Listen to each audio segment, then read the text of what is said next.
नहीं बदले, शाश्वत आनंद जो सदा रहे, शाश्वत हैप्पीनेस खुशी जो सदा रहे, शाश्वत शांति जो सदा रहे। और हमारी संसार की शांति कैसी है? प्रातः कह रहे थे ना, क्षण ही फुलावत क्षण मुरझावत, बदलने वाला है संसार का सुख, स्थिर नहीं होता। संसार का सुख जैसे संसी लोहार की छिन पानी छिन आग। गुरु महाराज कहते हैं लोहार की सरसी जैसे तुरंत लोहे को पकड़ के आग में गर्म करके पानी में उसको ठंडा करके फिर पीटता है और फिर पानी लोहे में ठंडा गर्म में आग और पानी में, वैसे संसार के सुख दुख बदलते रहते हैं। संपत्ति विपत्ति विपत्ति सो संपत्ति, दे धरे का यही शोभाई, तरुअर फूले फले परिहरे अपने काल ही पाई, सरवर नीर भरे पुण्य उमड़े सूखे खेह उड़ाई, द्वितीय चंद्र बाढ़त ही बाढ़त घटत घटत घट जाई, असुर दास संपदा आपदा जनी कोई पति आई। तो संसार का सुख तो स्थिर नहीं है, आज सुखी कल दुखी और क्षण में बदल जाएगा।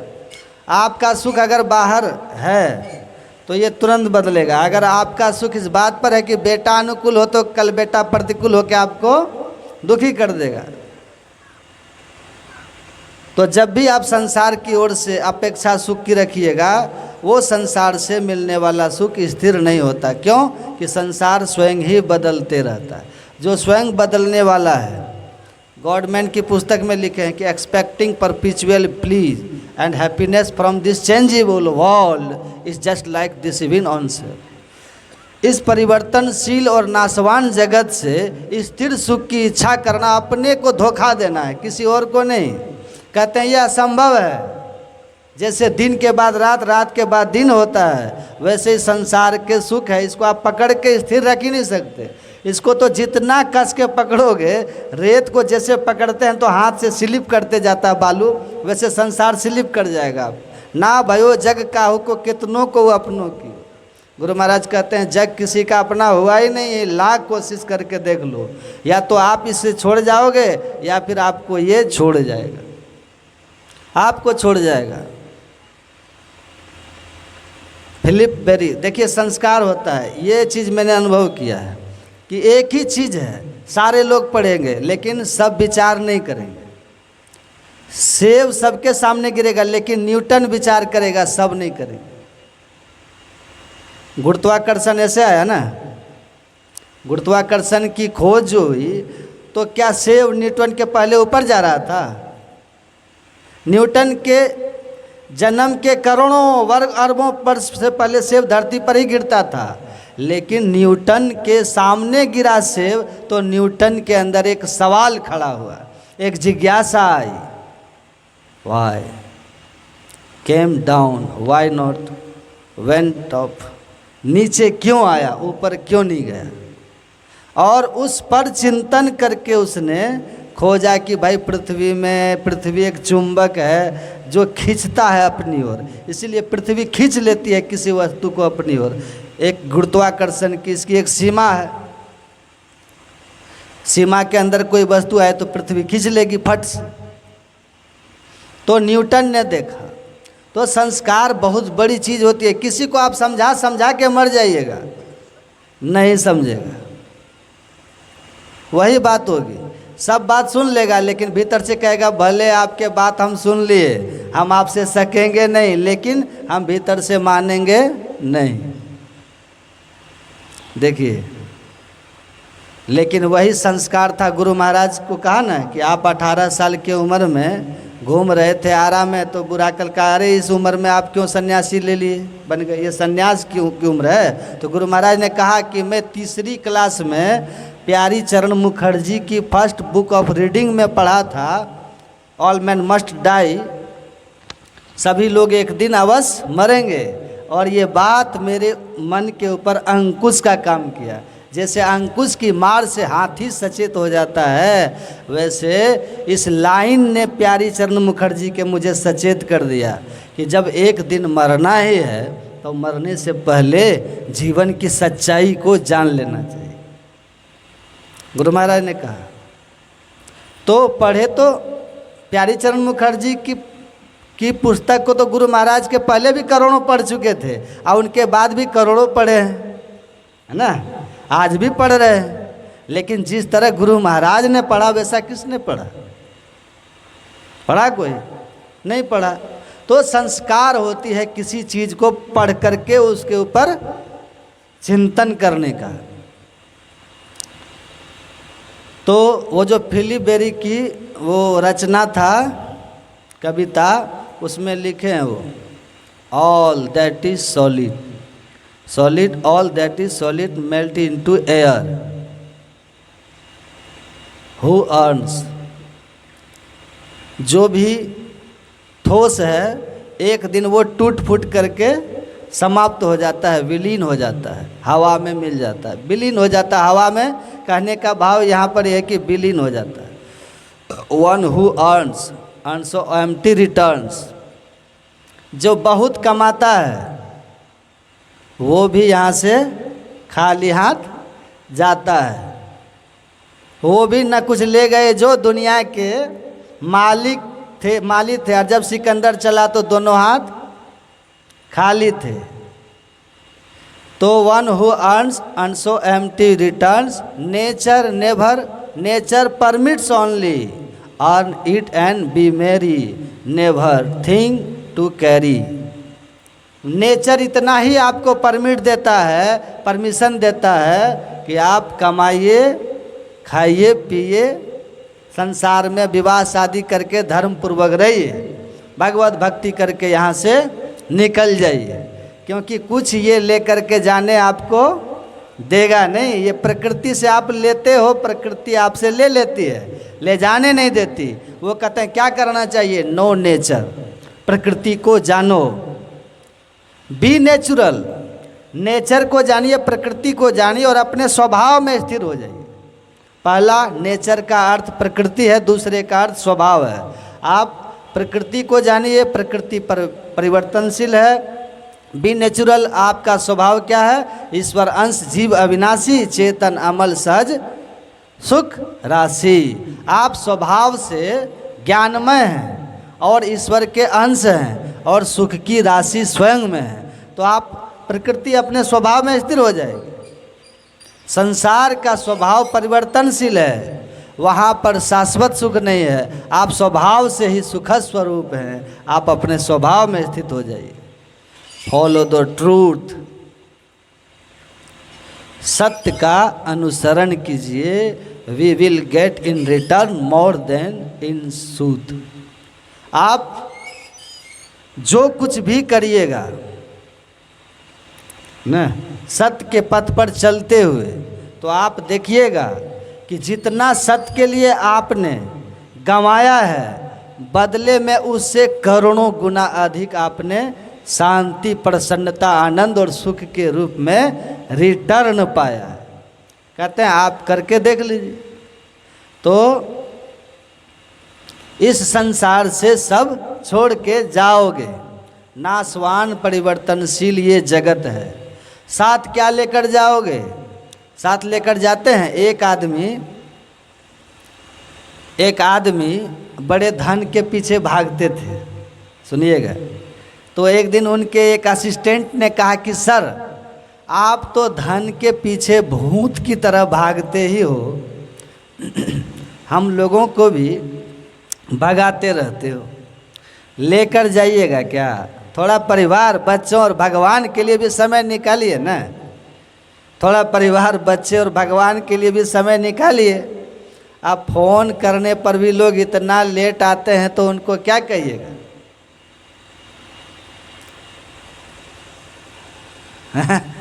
तो कहा कि भगवान के लिए भी थोड़ा समय निकालिए। आप भी भूत की तरह धन के पीछे भाग रहे हैं, हमको भी धन के पीछे भगा रहे हैं, क्या लेके जाइएगा? कहा कि कुछ नहीं लेके जाता है। लोग बोले कुछ नहीं लेके जाता। भाई क्या लेके जाओगे? कई लोगों को बुलाकर कहा कि कुछ तो उपाय कर दो, कुछ तो उपाय कर दो ताकि हम लेके यहाँ से जा सके। सुनिएगा, जो सुना वो का क्या लेके जाओगे? क्या लेके जाओगे? काया हंसा संग होया वा, आ जाता जोगी की न हो ना पावा। भाई लेके क्या जाओगे? अरे हारे पलटू, राजा रंग फकीर गए हैं सब लंगोटी छोड़ के, सब लंगोटी छोड़ के गए हैं यहाँ, क्या लेके जाओगे? कहा महाराज लेके कैसे जाइएगा, कोई उपाय नहीं है। कहा कि हम तो चाहते हैं कि लेकर जाए। कहा नहीं नहीं, सवाल ही नहीं है। धनानि भूमो पशुए गोष्ठी नारी गृहद्वारी जन शमशाने देह चितायाम पर लोक मार्गे अधर्मान गो गच्छति जीव एक। कि महाराज ये तो कुछ भी नहीं जाने वाला है, धन धरती पर पड़ा रह जाएगा, प्यारी पत्नी गृहद्वारी तक, पति शमशान, रिश्तेदार सब शमशान, देह चिता तक, परलोक में ये सब यहीं छूट गए। ये शरीर भी चिता में भस्मीभूत हो गया। जब गुरु महाराज जी कहते हैं धन को गिने निज तन न सहाई तू हंसा एक का, धन की क्या गिनती कर रहे हो? जिस तन के साथ तुम इस शरीर को, शरीर के साथ इस दुनिया में दिखे थे, प्रकट हुए, वो शरीर भी तुम यहीं छोड़ के जाते हो, लाया भी तो नहीं ले जा सके, तो और किस चीज़ की क्या बात करते हो? सब यहीं रह जाएगा, यहीं रह जाएगा ना। तो कहा महाराज कोई नहीं लेके जाता, आप भी नहीं ले जाओगे सर। बड़ा दुखी, बड़ा उदास एक महात्मा जी पधारे एक दिन और आके कहा कि मैंने सुना है कि आप अपने साथ संपत्ति लेकर जाना चाहते हैं, इस दुनिया से जब जाना चाहें जाएंगे तो आप चाहते हैं कि आपकी कमाई भी संपत्ति आपके साथ जाए। कहा कि हाँ। कहा मैं उपाय बता दूंगा, आप अपनी संपत्ति लेकर जा सकते हैं। सुनिए, कहा क्या उपाय है बताओ, क्या उपाय है बताओ, जल्दी बताओ। तो महात्मा जी ने कहा सहज और सरल उपाय यही है कि मेरे कुछ सवाल हैं, पहले जवाब दे दें तो उत्तर सुन लें। आप विदेश की यात्रा किए हैं कभी? इंग्लैंड अमेरिका आदि देश में गए हैं? कहा मैं इंग्लैंड भी गया हूँ, अमेरिका भी गया हूँ, चीन भी गया हूँ, जापान भी गया हूँ। तो कहा महाराज जब इन देशों में आप गए तो भारत का रुपया लेकर गए थे या भारतीय करेंसी को परिवर्तित कराए थे? तो कहा कि अपने देश का रुपया अमेरिका में नहीं चलता, इसलिए वहाँ जाने पर अपने देश के रुपया को डॉलर में कन्वर्ट किया। चीन गया तो कन्वर्ट किया, रसिया गया तो रूबल में कन्वर्ट किया, इंग्लैंड गया तो उसको पाउंड्स में कन्वर्ट किया। मतलब अपने देश के रुपया उस देश में नहीं चलते, इसीलिए अपने देश के रुपया को उस देश के रुपया में, करेंसी को उस देश के करेंसी में बदलना पड़ता है। ये तो आप लोग भी समझते हैं ना, क्योंकि यहाँ का रुपया वहाँ क्यों चलेगा। तो उन्होंने कहा कि आप विचारो, इस देश में, इसी धरती पर, इसी लोक में, इसी धरती पर सीमाओं के बाद जब एक देश अलग हो जाता है तो इस देश की करेंसी को, आपके देश की करेंसी को उस देश में मान्यता नहीं है। अपने देश की करेंसी को चेंज करना पड़ता है, बदलना पड़ता है। तो बदल के जाते हैं ना। तो हाँ, तो कहा जो आप जमा किए हैं ये करेंसी उस देश में कैसे चलेगा जो सूक्ष्म देश है? तो करेंसी चेंज करनी होगी ना। तो कहा कि हाँ करेंसी चेंज करेंगे। कौन सी करेंसी वहाँ चलती है भाई बता दो।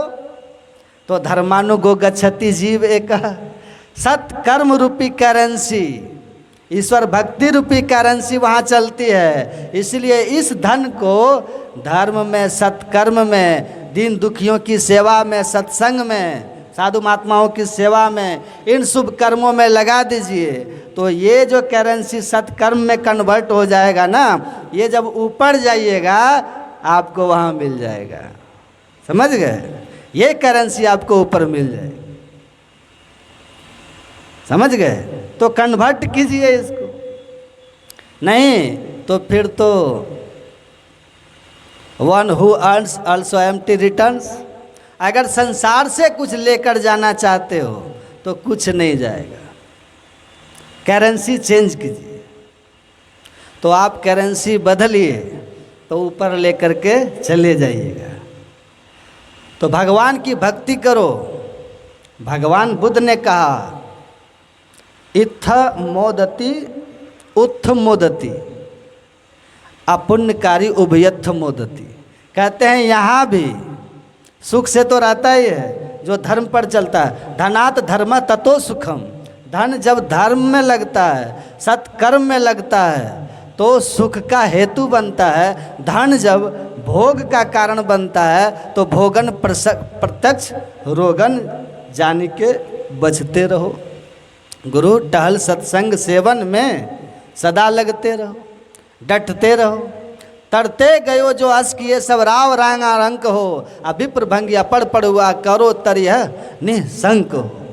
गुरु महाराज कहते हैं जो ऐसा किया, धन को भोग का कारण बनाओगे तो रोग उत्पन्न होगा, लेकिन धन अगर धर्म के लिए है तो ये धर्म आपको सुख का कारण बनेगा। और यही नहीं सुख देगा, यही नहीं। गुरु महाराज कहते हैं पढ़ुआ अनपढ़ हो, ब्राह्मण हो, भंगी हो, जो धन को धर्म में लगाते हैं, सत्संग और गुरु सेवा साधु में लगाते हैं, वो सब तर गए, मतलब मोक्ष को प्राप्त कर लेते हैं, दुख से छूट जाते हैं। मोक्ष का अर्थ होता है जुट से छूट जाना, वो छूट जाते हैं। आप करो निशंक, बिना शंका के करो, आप सुखी हो जाओ। तो करिए राम पद पंकज ने, परमात्मा की भक्ति कीजिए। और धन खर्च हो तो भक्ति के प्रचार में हो, धन खर्च हो तो सत्कर्म में हो। भोग में खर्च करके क्या मिलेगा? जो आप खर्च कर दोगे, धर्म में खर्च करोगे, वो काम आ जाएगा, आएगा कि नहीं? आज जो आप बैंक में रख दिया वो यहीं रह जाएगा। तो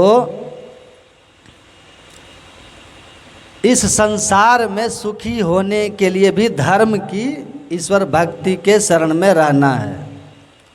आप बिना भजन किए यह जो परलोक यहाँ सुख चाहो, भगवान राम कहते हैं परलोक और यहाँ दोनों जगह सुखी होना चाहते हो तो सुनी मम वचन हृदय दृढ़ गहो, सुलभ सुखद मार्ग यह भाई, भक्ति मोरी पुराण श्रुति गाई। भक्ति हमारी वेद पुराणों ने इसको गाया है। तो सारे ऋषि महर्षि संत आज तक जो हुए सब एक मत होकर कहते हैं, सब संतन मिली एक मत कीजिए, चलिए पिया के देश, अब पिया मिले तो बड़े भाग से, नहीं तो कठिन कलेश। चलिए पिया के देश मतलब परमात्मा का देश चलिए, उनकी ओर चलिए, उनकी ओर होइए, उनकी ओर होइए, क्योंकि जीवन लह सुख हरि प्रतिकूला। सारे असंभव काम संभव हो जाएंगे। सूर्य को रात अंधकार सूर्य को ढक ले, खरहे के सिंह माथे पर सिंह उगाए, बांझ का बेटा किसी को मार दे, पानी के मथने से क्या निकल जाए, घी या बालू के मथने से तेल निकल आए, ये सारे असंभव काम संभव हो जाए। लेकिन जीव न लह सुख हरि प्रतिकूला, लेकिन परमात्मा से प्रतिकूल होकर के, भक्ति विहीन होकर के, भोग में डूब करके कोई चाहे सुख शांति मिल जाए, महापुरुष कहते हैं कि असंभव है। और वो ऐसे नहीं कर रहे हैं, अनुभव से गुजर के कर, अनुभव से गुजर के कर रहे हैं, वो उसमें सुख पाते हैं और तब दुनिया को सुनाते हैं कि मुझे सुख मिला, आप इस तरह से चलिए तो सुख मिलेगा। एवे भूमा तत्सुखम न अल्प सुखमस्ति भूमा तुम्हें विजिज्ञासितव्य। नारद जी ने सनत कुमार को कहा कि सुख के लिए प्रयत्नशील नर नारी लाख प्रयास के बाद भी दुखी क्यों रहते हैं? तो सनत कुमार ने कहा था कि हे नारद, सुख कहाँ है?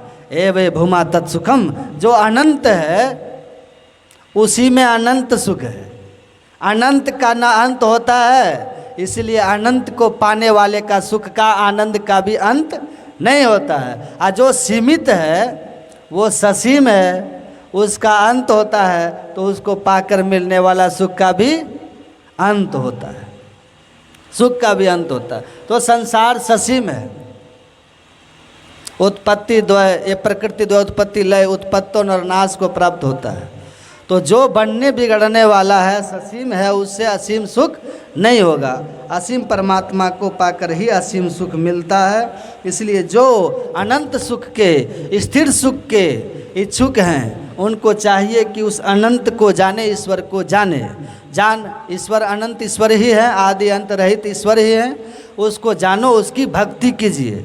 वही राम का निज स्वरूप है। राम ब्रह्म परमार्थ रूपा, अविगत मतलब सर्वव्यापक, अविगत अलग अलग मतलब जो देखने में इस आँख से इंद्रियों से नहीं आए, अनादि जिसका कोई, जो सबसे पहले का है, जिससे पहले का कोई नहीं हो, अनुपा जिसके जैसा दुनिया में कोई है ही नहीं, जिससे किसी का उदाहरण तुलना नहीं किया जा सके, एकदम अद्वितीय है और समस्त विकारों से रहित है। ऐसे वाणी से परे अनंत सत्ता ब्रह्म राम की भक्ति करो, उससे प्रेम करो तो प्रेम छुड़ावे जगत से, प्रेम मिलावे राम, अब प्रेम करे गति और ही ले पहुँचे हरिधाम। तो प्रेम परमात्मा में कीजिए, वहाँ सुख है। तो मैंने कहा कि मैं तो शाश्वत शांति के लिए महात्मा बना हूँ, सन्यासी बना। आपको अगर ऐसा सुख शांति मिला हो जो अपरिवर्तनशील हो, अविनाशी हो, तो कृपया करके आप मुझे बताइए। तो क्या बोलेगा वो?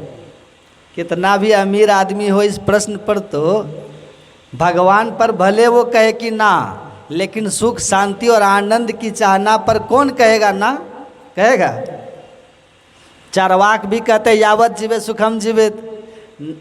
न भगवान को मानने वाला भी कहता सुख से जियो। तो उसने मुझसे बड़े शांत भाव में बोला, देखिए जब आदमी की कमज़ोर नस को पकड़ लीजिएगा ना, तो छटपटाहट उसकी बंद हो जाती है। होते एक कमज़ोर नस थी उसकी, सुख शांति आनंद, पकड़ लिया मैंने उसी नस को अच्छी तरह से, बीमारी एकदम वो शांत हो गया। अब बड़े ही बिल्कुल विनयी होकर के हमको बोला कि अपने बारे में बताया कि मैं ऐसा सब अपने बारे में बताया। मेरी मिल है और कुछ कई राज्यों में, कलकत्ता, दिल्ली, इधर उधर कई राज्यों में मेरे मार्केटिंग ऑफिस है। लेकिन सब कुछ तो है, लेकिन वो जो आपने कहा सुख शांति वाली बात, ये नहीं है। ये सुख शांति हमको नहीं। तो हम बोले कि मेरे पास किसी देश का कोई राज्य का कोई फैक्ट्री दुकान हमको कुछ नहीं है। पूरा हम लोग अपने घर वाले भी अनिकेत हैं। हम अनिकेत भगवान शिव, अनिकेत है ना, भगवान शिव बने बनाए आश्रम में रहते हैं कुप्पा घाट में।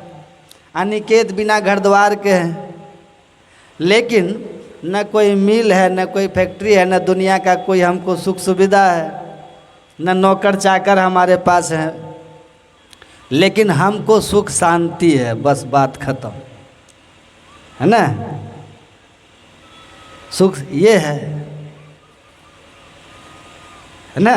तो हम बोले अब आप तो जानना चाहेंगे कि कैसे है, क्योंकि आपके पास तो है नहीं। तो जवाहरलाल नेहरू ने कहा था कि from the beginning of this universe the crown of emperor bowing down before the feet of saints. जब से सृष्टि है तब से the crown of emperor has been bowing down. सम्राटों के मुकुट संतों के चरणों में झुकते हैं, फकीरों के चरणों में झुकते हैं। जब से सृष्टि है, क्यों झुकते हैं? तो उन्होंने लिखा कि because the most precious wealth of the world, दुनिया की सबसे कीमती जो संपत्ति है वो है that is the peace mind, वो मन की शांति है। अब मन की शांति से बढ़कर दुनिया में कुछ सुख है ही नहीं। और उस मन की शांति रूपी सुख जो है, उसके लिए इवन एम्पेरर्स और बेवर्स, उसके लिए तो सम्राट भी क्या है? भिखारी है। मतलब संसार के धन वैभव भले उनके पास हो जाए, लेकिन शांति के मामले में संतों के सामने वो भिखारी बन करके आते हैं। क्योंकि शांति रूपी संपत्ति किनके पास होती है? संत की तो परिभाषा यही है, जो शांति को प्राप्त कर लेते हैं संत कहलाते हैं। और तुलसीदास लिखे महाशांति जल परस के शांत भय जन जोई, आहंग अग्नि तना जरे लाख करे जो कोई। कहते आप लाख कोशिश करके देख लो, संतत्व को जो प्राप्त करके पूर्ण शांति में है, वो आपके लाख उपाय कर लो उसको क्रोधित करने का, उसके भीतर की शांति को टच करने का, वो हिल नहीं सकता। उसके आनंद को आप छू नहीं सकिएगा। इसकी आप जान ले सकते हो पर उसको अशांत नहीं कर सकते हो। तभी तो क्रोध पर लटकता हुआ ईसा, आग में जलता हुआ पलटू, नाना प्रकार के दुख सहती हुई मीरा कभी किसी को श्राप नहीं देते हैं और भीतर की शांति में क्रोध नहीं आता है। जलते हुए, कील पर ठुकते हुए, नाना प्रकार के कबीर 72 कसनी में कसाते हुए, तब भी भगवान से संसार के सुख के लिए ही प्रार्थना करते हैं, क्योंकि उनकी शांति को आप भंग नहीं कर सकते। शरीर को मार दो, गुरु महाराज ने कहा, एक बार जिसने अंतर साधन बिंदु नाद की करके सूरत को 60 शब्द में समाधि में ले जा करके ब्रह्म में लय किया 60 शब्द के सहारे, अब फिर पुनः जब संसार में आते हैं तो उन्मुनी अवस्था में रह करके ब्रह्म रस में डूबे रहते हैं। और ऐसे ब्रह्म रस पान किए हुए संत, उनको बम से मार करके उस शरीर के चिथड़े चिथड़े उड़ा दीजिएगा, तब भी उसकी आत्मा उस आनंद के रस से टस से मस नहीं हो सकती है, इतनी शक्ति हो जाती है। तो अध्यात्म ज्ञान है ना, शांति देती है। इस ज्ञान के अभाव में आप कितने बड़े हो जाइए, शांति नहीं मिलेगा। इसलिए राम कहो, ब्रह्म कहो, कृष्ण कहो, सदगुरु कहो, कोई फर्क नहीं पड़ता है। इष्ट कोई भी जहाँ श्रद्धा हो, ज्ञान यही कि स्वरूप का बोध होना चाहिए, है ना। इसके लिए ये 4 साधन होना चाहिए। तो आप देखिएगा, जैसे जैसे आपका मन मंत्र में या इष्ट रूप में लगने लगेगा, टिकने लगेगा, भीतर शांति आने लगेगी। संसार तो वही रहेगा, आप वह नहीं रहेंगे। इसीलिए संसार आपको बहुत दुखी नहीं कर सकेगा। सामने वाला उतना ही बिगड़ा रहेगा, लेकिन आपको उससे फर्क नहीं पड़ेगा। कल तक जो बॉस से आप परेशान हो रहे थे ना, ध्यान करके मनोवृत्ति जिस दिन सिमटने लग गई ना, बॉस बिगड़ा हुआ ही रह जाएगा, पर आप पर उसके बिगड़ेपन का कुछ असर नहीं पड़ेगा। आप बदल गए, आप बदल जाइएगा। तो अपने को मैनेज करना सीख जाइएगा, तो संसार अपने आप मैनेज हो जाएगा। स्वयं को मैनेज करना ध्यान से, भक्ति से करना होता है। तो ये जो मंदिर है सुख के लिए बना है, और सुख आता किससे है? भक्ति से, सत्संग से, ध्यान से और सत्कर्म में लगे हुए धन से। तो यहाँ मंदिर में सब कुछ हो गया, माता पार्वती का स्थापना भी हो गया, धन धर्म में लग गया, सत्संग हो गया, सत्संगी हैं लोग, पूजा करते ही हैं। कहते नहीं कि राजा का बहुत सुंदर महल था, लेकिन राजा को नींद नहीं आती थी, बेचैन थे, दुखी थे। नौकर पंखा झेलते झेलते सो जाता था और राजा के पलकों में नींद नहीं। तो राजा कहते थे कि क्या करूं, मैं तो करवट बदल रहा हूं। वो गीत गाते ना, करवट बदल बदल के, तो वो करवट बदल रहा हूं, मुझे नींद नहीं आ रही। और नौकर पंखा झेलते झेलते ज़मीन पर भी सो जाता है, सो करके खराटे मार रहा है। तो उनको उसके सुख से जलन होती थी कि वो सुखी कि मैं सुखी, पलंग पर सोया राजा सुखी कि ज़मीन पर सोया हुआ नौकर सुखी। तो एक संत उनके घर पर आए और उन्होंने कहा कि महाराज देखिए, कोई वास्तु दोष है, बहुत लोगों को दिखाया घर का वास्तु दोष, जैसे जैसे कहा वैसे वैसे सुधार किया, लेकिन हमें नींद नहीं आती, शांति नहीं होती, सुख नहीं मिलता। महाराज देखिए, आप तो बड़े ज्ञानी महापुरुष हैं, कारू को तुम्हारा सब महल देखेंगे, एक एक करके सब कमरा देखा, कहाँ मिल गया वास्तु दोष तुम्हारे घर का। कहा क्या वास्तु दोष है जिसके कारण नींद नहीं आती है? कहा कि तुम अपने 100 कमरों वाला महल में सब भोग की व्यवस्था किए हो, इंद्रिय भोग, एक से एक विषय भोग के लिए तुमने कमरों में व्यवस्था कर रखा है, लेकिन ये भोग तो रोग पैदा करते हैं, विषय सब दुख रूप हैं, दुख के कारण है। तो दुख के कारण की व्यवस्था करके रखे हो और इंद्रियों से छूटने का तुम्हारे यहाँ कोई व्यवस्था नहीं है। मतलब कोई ध्यान कक्ष, पूजा कक्ष तुम्हारे घर में नहीं है।